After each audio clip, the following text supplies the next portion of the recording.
bemxolofuna bethi uzwelithini kokwebusa bethi babankosi kanti bamgcoba ngamafutha empepho khakithi bamalandela usoti dwase inkonyane encane kandaba eseyigidini ibala umphikelela lwensizwa obephikelela amadoda akithi kaZulu esephelelwe ngamandla ungaphokophela lobe ngayinsizwa beyisinikanekana bengabubenje bezikolo bezinyama ogidime ngandelande ngaluvivi eyakade jakulonhlanhla hlanga lomhlaba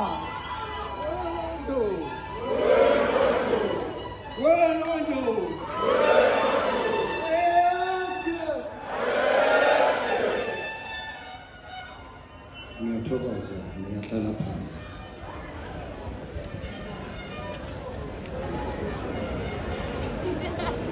Indaba ezintsha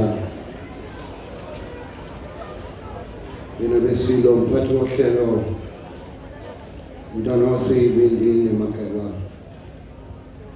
umntwana wawaphinda ngene ndunankulu kaZulu ngokukhulu ukuzithoba ngibingelele indlunkulu ekhona phakathi kwethu engomama enye engobaba bami o-anti bami ngiyabingelela nina beSilo ngiphakamise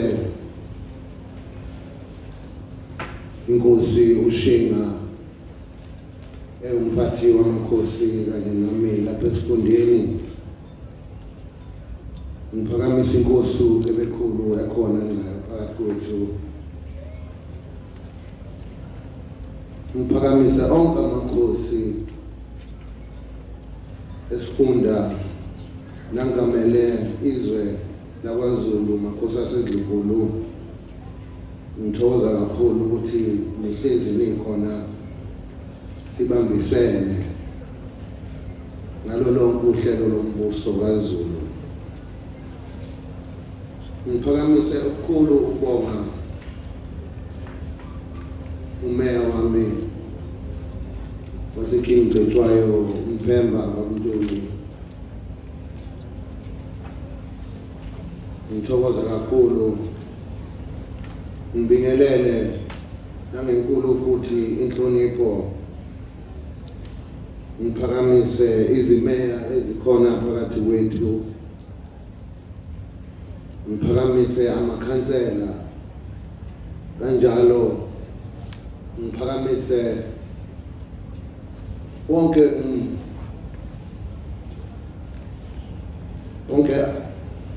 ikhansela lonke Cetshwayo ne-ofisi nomasipala.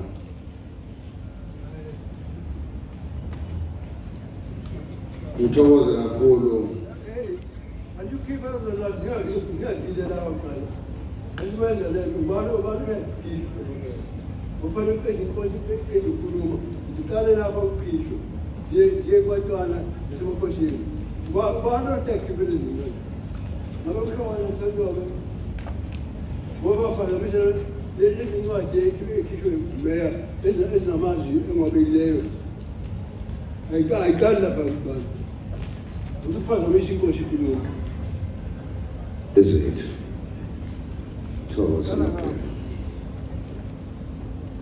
ngibingelele amakhansela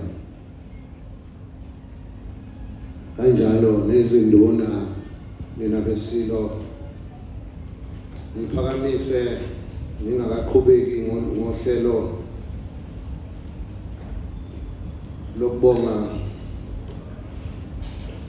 amabutho kodwa bengicela ukuba ngidlulele kuzihambeli zethu ezikhona. Thank you so much, Vice Admiral Lubese, Chief of the South African Navy. Thank you also for gracing us with your presence today. I know we had met just a few days ago in Wanongoma, and thank you once again for coming there, because your program was one of not only admiration and support amongst the Zulus, And within this district, what you will do, we are very proud that you will be doing that with us. Thank you for gracing us with your presence, together with your colleagues, the Navy and the South African Defence Force. Thank you.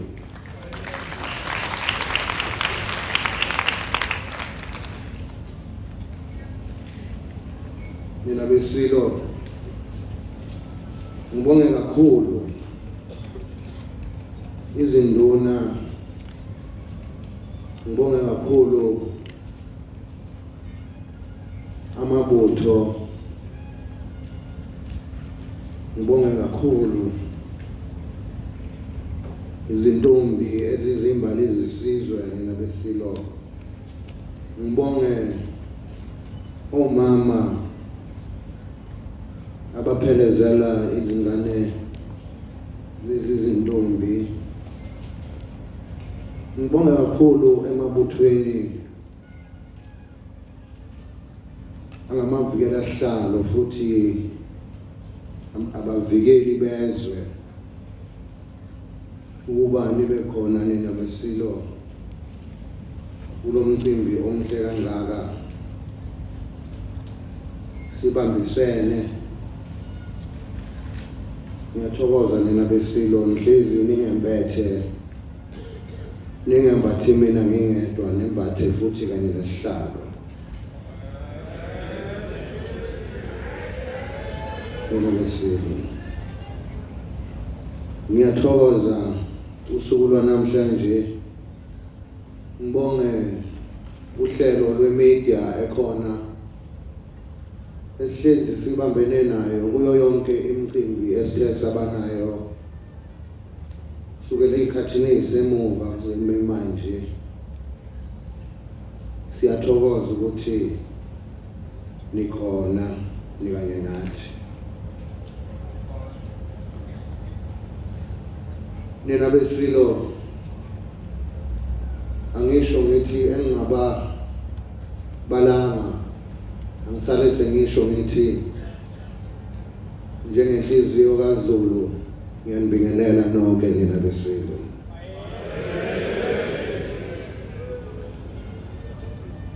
Umcimbi wanamhlanje nomsebenzi sibambisene neKing Cetshwayo okwindawo ngoba kade sho umntwana nje ukuthi igama lokuthi kuze kuthiwe iKing Cetshwayo kwavunyelwana kanjani, ngoba lo mlando la khona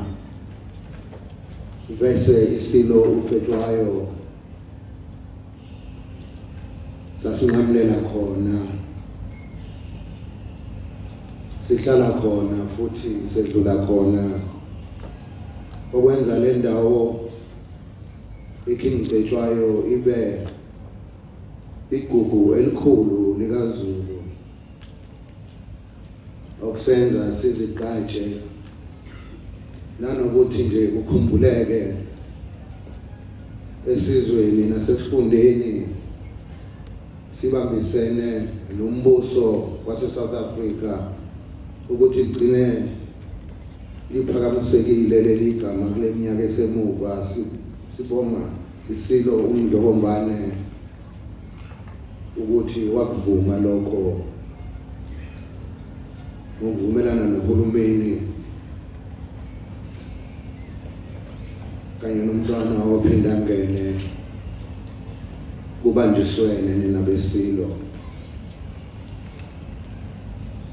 Isenzo esifana naleso nalesi,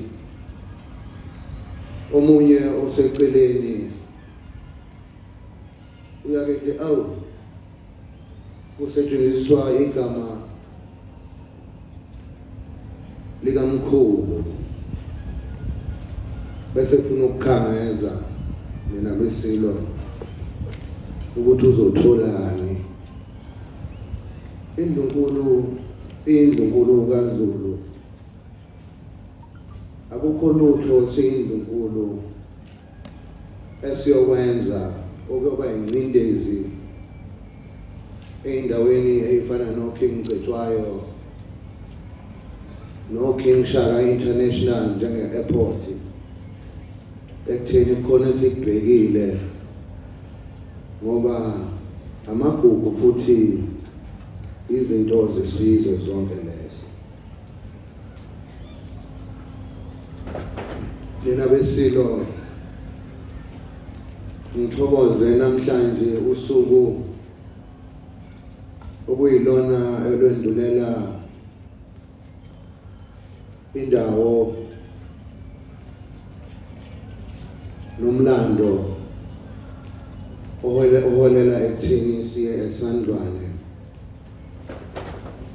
ngokubambisana.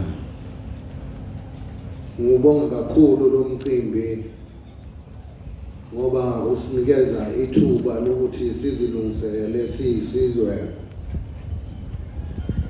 ukuphakamisa nokuzigqaja kwethu njengesizwe ngamasiko nenkolelo yethu.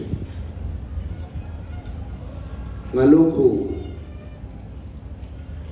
ngithi ngibonga kakhulu Zulu omnyama, sizwe samaGeba, bantu bakababa, ukuthi ngiyazi ukuthi nibona konke, nazi konke futhi okusedlukulu nasedlukulu nasesizweni ngokunjalo ukuthi kubambiswene kanjani. Ngibonga kakhulu kusukela kumcimbi wokuqala ngonyaka odlule la khona saqala ngawo umcimbi nomsebenzi wasesandlwane. Ngithokoza kakhulu ukuthi sakwazi ukuthi sibambane sibe munye siyisizwe. Lo msebenzi waba impumelelo enkulu. Ngithokoza kakhulu nina beSilo ngalokho. Ngiqhubeke nina beNdlovu, ngincome ngingasancomi isandlwane sodwa, ngincome futhi ngiphakamise yonke imicimbi esithe sabanayo kulo nyaka odlule. Besilokhu sibambisene simunye futhi nomhlabathi wonke, umhlaba wonke jikelele uyabona futhi uyajabula futhi bayasihlonipha uma bebona sihlangene ngalendlela ngoba bazi bese ukuthi uZulu wayehleze emunye. Lokho siyabona kuyo yonke imicimbi esithe sabanayo kulo nyaka odlule. Ngiphakamise ikakhulukazi ukungena kwami esibayeni, ngingasho ngene esibayeni kuphela, nakhona emabhida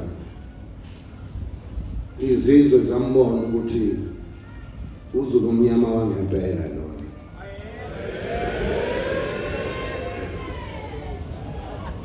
Mina beSilo ngithokoze kakhulu emakhosini angamaduna ami.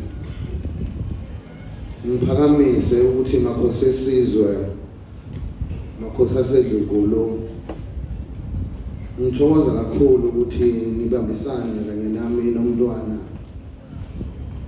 ngoba uyabona ukuthi abezizwe bayafisa ukuba ngokumntwana nje kade esho ukuthi baliconsela amathe leli lizwe, ukuba kungabi bikho ukubambana kwethu noma kwami namakhosi, ngoba bayabona ukuthi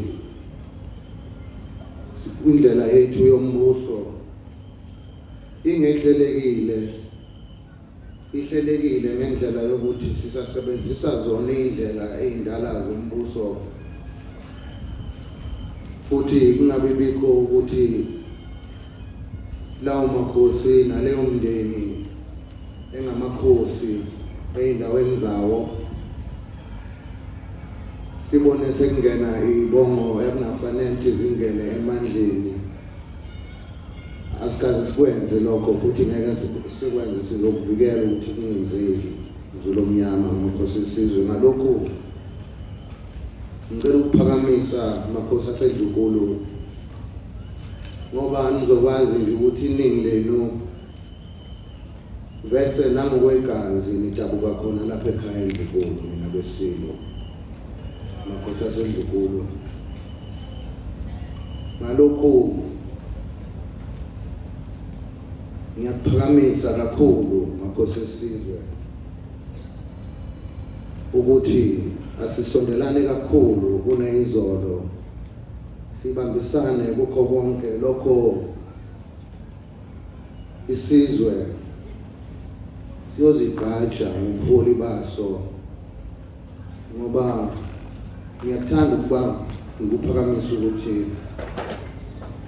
ubuholi bepolitiki nobuholi umthetho konke lokhu kuzingane kulobu buholi bethu, ngoba bafika bese sisaqhuba ngale ndlela esiqhubeka ngayo manje futhi ngeke sishintshe.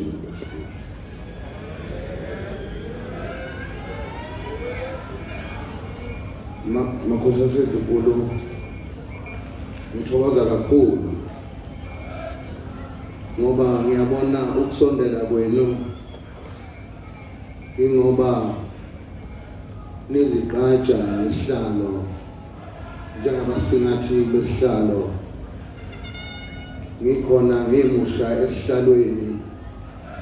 Ngiyakujabulela futhi kunginikeza ithemba elikhulu njengeNgonyama kaZulu ukuthi nikhona niseduze kwami ekadeni vese nihamba naye ubaba, ukuthi lokho kunginikeza ithemba nesibindi sokuthi ngiqhubeke ngibambisene kanye nani nomsebenzi wesizwe makhosi asedlunkulu. Ngazi noma